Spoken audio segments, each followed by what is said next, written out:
Nobody warned him, not the doctors, not his children, not even the quiet ache he had been ignoring in his chest for months. The thing that finally broke Walter Hayes wide open was a 16-year-old girl whispering 7 words in a cold truck on a Tuesday afternoon in Ohio. He had been waiting outside Jefferson High the way he did every Tuesday, engine running, heater on low, rain just starting to find the windshield. Walter was 78 years old, a widower, a veteran of the kind of life that leaves marks you stop explaining to people. He had buried friends, buried a business, buried his wife 3 years ago in November ground, and he had kept going the way men of his generation kept going, quietly, without asking for help, without falling apart in front of anyone who mattered. He saw Emily coming from across the parking lot, and something tightened in his chest immediately. She was walking wrong, head down, shoulders pulled inward like she was trying to take up less space in the world. She was 16, and she moved like someone 3 times that age. She opened the truck door, climbed in, pulled it shut behind her, and said absolutely nothing. No smile, no, "Hey, Grandpa," no story about something that happened in second period.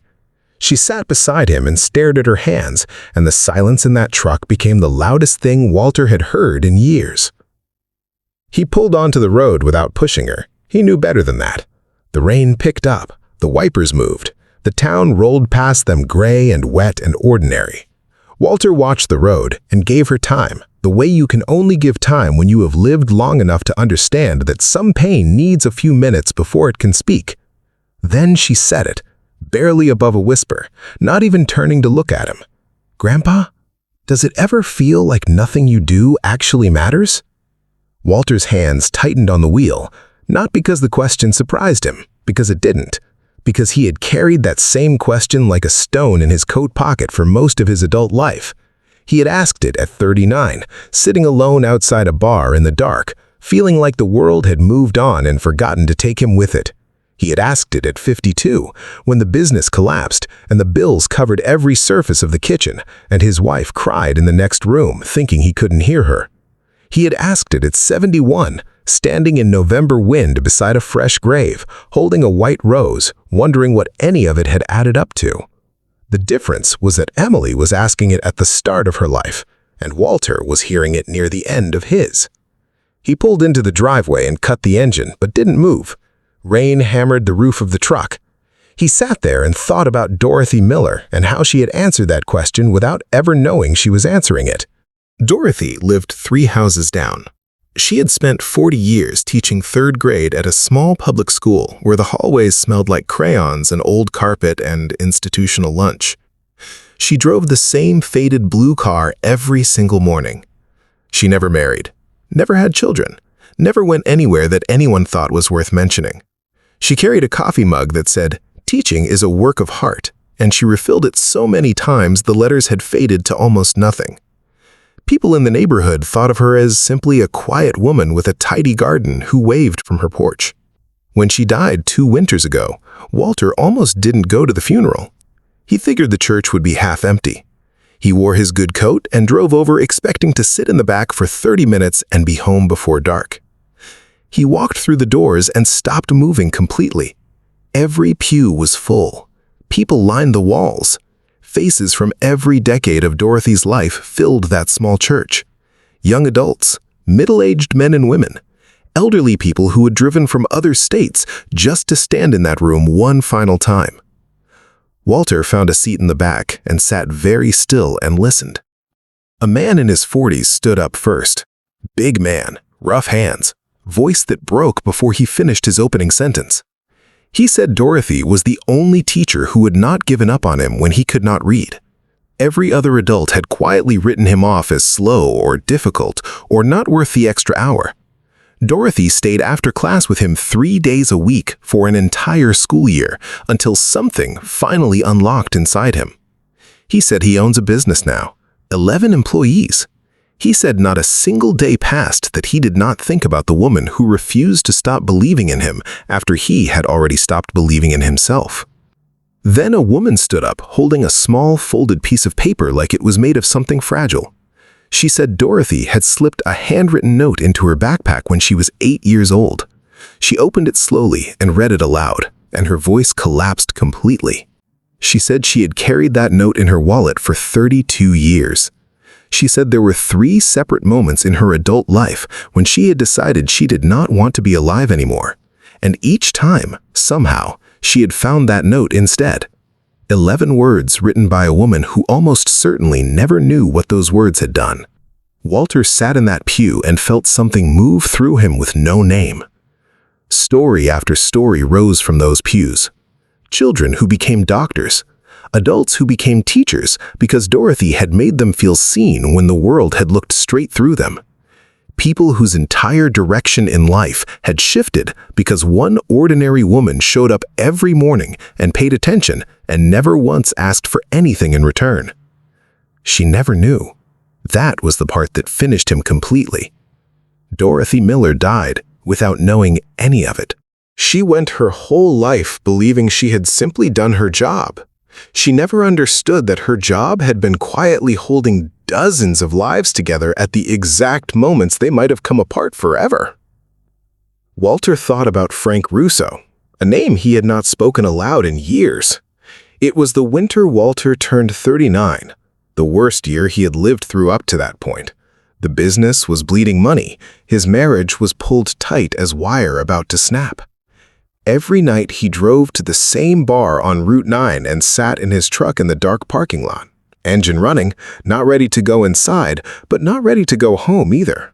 Just sitting there, waiting for something he could not name. One night, someone knocked on his window and nearly stopped his heart. Frank Russo, a man from the hardware store. Someone Walter recognized but barely knew, the kind of acquaintance you nod to while buying lumber. Frank was smiling that easy, uncomplicated smile, and he said, "Hey, I'm grabbing coffee down at the diner. You want to come?" No deep look, no indication he had noticed anything wrong. Just one man asking another man if he wanted coffee on a cold night. Walter almost waved him off. His hand actually moved toward the gesture, but something stopped him and he reached for the door handle instead. They sat in that diner for 3 hours and talked about nothing that mattered. Football, a road project backing up traffic for miles, Frank's brother-in-law who could not fix a leaky faucet to save his life. Ordinary, warm conversation between 2 ordinary men on an ordinary Tuesday night. But somewhere in the middle of all that ordinariness, the cracking feeling stopped. The ice under Walter's feet went solid again. Not fixed, not solved, just survivable. He went home that night instead of into the bar. He never told Frank what that coffee had meant.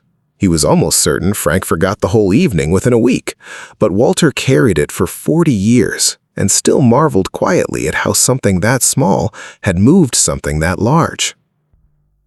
He thought about Caroline. Even now, 3 years after losing her, thinking about Caroline felt like pressing on a wound that had closed but never fully healed. She had loved writing letters, handwritten, on real paper, in her careful looping cursive that took 3 times as long as typing. Walter used to tease her gently. "Nobody writes letters anymore, Caroline." She would smile without looking up and keep writing. She wrote to their children and grandchildren, to neighbors going through hard stretches, to military families she read about in the local paper, to strangers who had lost someone and had no one left to tell. She wrote constantly, and Walter never fully understood it until she was gone. After the funeral, after the casseroles stopped coming and the house settled into a silence that felt permanent, Walter found 3 cardboard boxes in the back of the closet. Letters people had sent back to her, hundreds of them. He sat on the bedroom floor and read until he could not see the pages anymore. One woman said she had reread Caroline's letters every single morning during chemotherapy, that they were the only thing that made the mornings feel survivable. A veteran said he had come home so hollowed out he did not recognize himself in mirrors anymore, and Caroline's letters were the only proof that someone back home still saw him as a human being and not just a headline. Letter after letter carried the same words. "Your letter arrived when I needed it most. I do not know how you knew to write. I have never forgotten what you said to me." Caroline never tried to change the world. She sat at the kitchen table with a cup of tea and wrote to people who were hurting. That was the whole of it. And it turned out that was everything. Walter looked at Emily now. She was still staring at her hands. 16 years old and already exhausted by something she could not name. He knew that exhaustion. He had seen it in 100 faces over the years. A young cashier at the grocery store last spring, dark circles under her eyes, slow movements, a smile that had stopped trying to reach her eyes weeks ago. He asked if she was all right, and she said yes, the way people say yes when they mean the opposite. He asked again, softer this time, and her eyes filled instantly. Her mother was sick. She was working double shifts. She was so tired the edges of everything had gone blurry. Walter just listened. Before he left, he told her that her mother was lucky to have her. She grabbed his hand with both of hers and whispered 4 words he had not forgotten since. "Thank you for seeing me." Not for fixing anything, not for solving a single problem, just for seeing her. He thought about his grandson Jacob at the swimming pool. 7 years old and terrified of water down to his bones. Every summer, Walter took him to the community pool, and every summer, Jacob stood frozen at the edge and shook. Walter stood in the shallow end and waited. No pressure, no frustration, no counting or pushing or forcing. Some evenings, Jacob only touched the surface with one toe. Some evenings, he cried from a fear he could not explain or name. Walter stayed beside him every single time, without complaint, without impatience, without making it about anything other than Jacob being exactly where he was. By the end of that 3rd summer, Jacob swam the full length of the pool alone and came up with a grin so wide it changed his whole face. He barely remembered those evenings now. Walter remembered every one of them. Every trembling minute, every small inch of trust. Every evening he chose patience over frustration and never once regretted it for a single second. He turned to Emily. The rain was coming down hard now, streaming down the windshield, blurring the street into something soft and unclear. His voice came out quieter than he intended. Most people spend their whole lives thinking that mattering means becoming someone the world notices. Famous, successful, remembered by strangers. He paused and looked at the rain. I thought that too. For a long time, I really believed it. Emily looked up at him for the first time since she had gotten into the truck. But I have been to enough funerals, Walter said, and his voice caught on that last word and stayed caught for a moment, to know that the things people cry about at the end of their lives have nothing to do with any of that. His eyes were wet, and he did not try to hide them from her. Mattering is when someone's life gets a little lighter because you were in it. That is the whole thing. Staying beside someone when it is hard, listening when you do not have a single answer to give, showing up when nobody is watching and nobody is ever going to thank you for it. He exhaled slowly. The world will not applaud those moments, but those are the ones people carry with them until the very last day they are alive. The truck was silent, except for the rain. Emily did not speak, but the emptiness behind her eyes had shifted into something quieter, something that looked, Walter thought, like the very first edge of understanding breaking through. He reached over and covered her hand with his. His hand was old and scarred and mapped with decades of work and weather and loss. Hers was young and smooth and full of a future he would not live to see all of. You already matter, he said softly. You just cannot see it yet. She leaned her head against his shoulder the way she had not done since she was very small. Walter closed his eyes and sat completely still and let the rain fill every quiet space around them. He never told her what the doctor had said 2 weeks before, never told her about the scan or what they found inside it or what it likely meant for however much time he had left. He kept that folded quietly inside himself, the way he had always kept the hardest things, tucked away carefully so the people he loved did not have to start carrying it before they absolutely had to. He answered her question, and sitting there with rain on the roof and her head resting on his shoulder, he believed it was the most important thing he had done in years, maybe ever. Some people change the world from stages. Walter Hayes changed his corner of it by showing up, by staying, by seeing people who had started to feel invisible, by sitting in the rain with a broken-hearted girl and refusing to let her believe that a quiet life does not count. No one wrote about it. No one ever would. But Emily would carry that afternoon, inside her for the rest of her life. And on the days when the world pressed down too hard, and that old question came creeping back, the one about whether any of it means anything, she would hear his voice. She would know the answer, and she would pass it on. That is how love actually moves through the world. Not in headlines, not in history books, not in anything the world thinks to applaud. It moves through a grandfather's scarred hand covering a young girl's hand on a rainy Tuesday afternoon in Ohio. It moves through a coffee mug with faded letters, through handwritten letters found in cardboard boxes, through a diner booth on a freezing winter night, through a man standing patient and still in the shallow end of a pool while a small, frightened boy learns that the water will not swallow him whole. It moves quietly. It moves without asking for credit. And it never, not even once, stops moving. After the story ends, here are your production notes kept completely separate from the voiceover text. For the YouTube call to action, say this after the story in your own warm voice. If this story stayed with you, if it brought someone to mind, if it made you feel something you needed to feel today, then subscribe to the 11th Hour's Last Words. Every story on this channel is made for people who still feel things deeply.